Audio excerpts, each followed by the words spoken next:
Selamat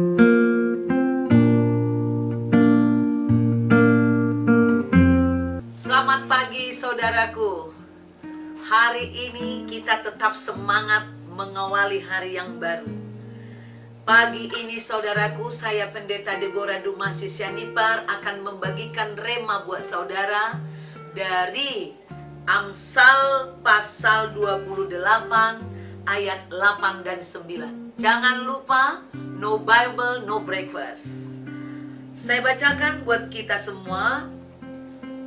Orang yang memperbanyak hartanya dengan riba dan bunga uang, mengumpulkan itu untuk orang-orang yang mempunyai belas kasihan kepada orang-orang lemah. Siapa memalingkan telinganya untuk tidak mendengarkan hukum, juga doanya adalah kekejian. Nah, saudaraku, setiap orang pasti menginginkan uang, menginginkan kekayaan. Dan memang apalagi di era sekarang sangat-sangat sulit ya untuk mencari pekerjaan, banyak yang di PHK dan banyak ibu-ibu yang tidak memiliki keahlian apa-apa, akhirnya ya supaya bisa menambah penghasilan suami dia menjalankan uang. Tetapi Alkitab mengatakan dikasih perbandingan. Siapa orang yang memperbanyak hartanya dengan riba dan bunga uang, mengumpulkan itu untuk orang yang mempunyai belas kasihan. Berarti kalau kita menjalankan riba, pertama, ini tidak sah secara hukum, itu bank gelap. Kedua, selain kita melanggar aturan pemerintah, biasanya riba ini juga bunganya tinggi dan mencekik orang lain, memiskinkan orang lain. Berarti kurang punya belas kasihan. Oleh karena itu, saya melihat saudaraku, banyak masalah yang dihadapi oleh orang-orang yang menjalankan riba atau rentenir yang kita lakukan. Saya banyak sekali saudaraku menyelesaikan masalah jemaat yang terlibat dengan rentenir. Sudah miskin, waduh dicekek. Kadang saudaraku ada orang pinjam sekarang ini bahkan lewat pinjaman pinjaman online. Saya berkali-kali ingatkan dari mimbar kepada jemaat, jangan coba-coba meminjam pinjol. Yang saya lihat, dia memohon pinjaman 1 juta.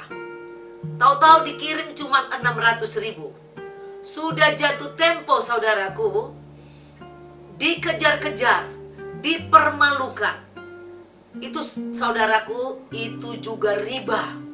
Ya, itu riba, menyiksa, membunuh orang, tidak punya belas kasihan. Hati-hati semua jemaat yang mungkin memiliki usaha pinjol, memiliki usaha riba, ya, kalau itu membuat orang menjadi kecekek, tidak punya belas kasihan, hati-hati.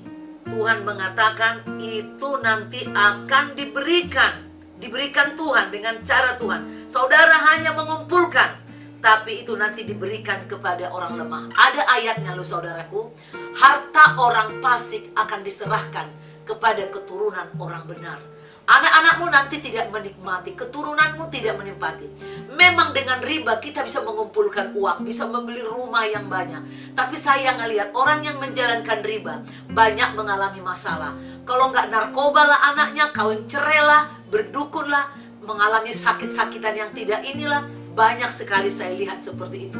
Imanmu tidak mungkin bertumbuh karena hatimu sudah dikuasai akan keinginan akan uang, keserakahan akan uang. Kemudian saudaraku, kita lihat ya di kitab Esther, di mana Haman orang Agag ya yang sangat kaya, dia berseteru dengan orang Yahudi. Tapi dia tidak punya belas kasihan. Si Mordekai, Esther sudah miskin, dia paksa menyembah dia, masih dia siksa. Dia sudah dikasih kehormatan sama raja, gak puas hatinya. Dia malah mau sulakan. tidak memiliki belas kasih. Orang yang tidak memiliki belas kasih seperti ini. Lihat tuh, saya bacakan buat saudara Ester 8 ayat 1. Pada hari itu juga Raja Ahasweros mengaruniakan harta milik Haman, seteru orang Yahudi, kepada Ester, sang ratu, dan Mordekai masuk menghadap raja karena Ester telah memberitahukan apa pertalian Mordekai dengan dia. Maka raja mencabut cincin metre yang diambil daripada Haman, lalu diserahkannya kepada Mordekai, dan Mordekai oleh Ester menjadi kuasa atas harta milik Haman. Firman Tuhan ini kebenaran. Mungkin banyak orang gak suka mendengar saya, melihat saya. Saya beberapa kali kalau saya khotbahkan, saya kadang tidak menyindir-nyindir orang. Tapi kalau kebetulan dia menjalankan riba, dia pikir nanti saya secara khusus menembak dia. Saya enggak, saudaraku.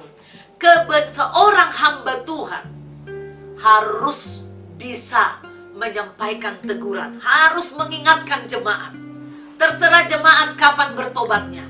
Tetapi saya kasih tahu, banyak bencana dialami oleh orang yang tidak punya belas kasihan. Tetapi keturunan orang benar, dia tidak akan minta-minta. Saudara pilih, ikut Tuhan, tinggalkan tindakan-tindakan yang tidak punya belas kasihan. Demikian saudaraku, rema yang bisa saya bagikan kepada saudara. Tuhan Yesus memberkati saudara.